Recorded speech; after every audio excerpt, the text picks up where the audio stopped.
Isinusulong ng isang kongresista ang panukalang batas na makakalutas sa problema ng literacy sa bansa.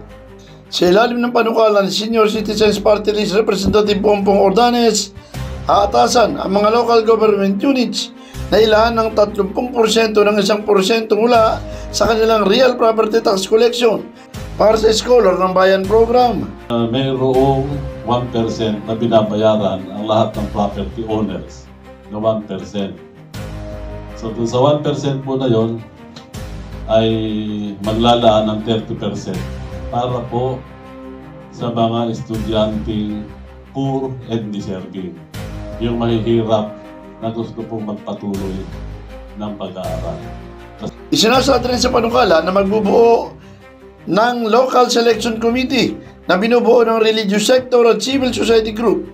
Hindi alintana ang grado ng estudyante. Kasama ito sa tatalakayin sa gagawing implementing rules and regulation.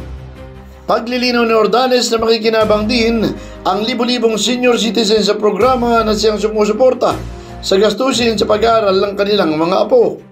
Maliban dito, isinusulong din ni Representative Ordanes ang karagdagang social pension mula sa 500 sa 1,000 pesos.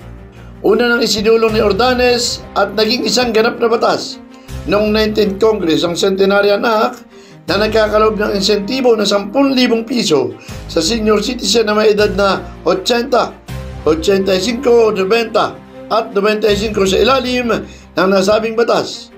Lahat ng indigent, mahina o may sakit na senior citizen ay makaka-avail ng insentibo. Lahat na ng senior makakatanggap na ng pensyon. Kasi po itong existing na social pension, ito po ay para sa indigent lamang. Yung mahihirap na sinasabi. Maganda po yung batas, pero masama implementation. Bakit po? Felix Tambongko, The Observer News, DWRB 103.9 News FM. Ikaw ang una.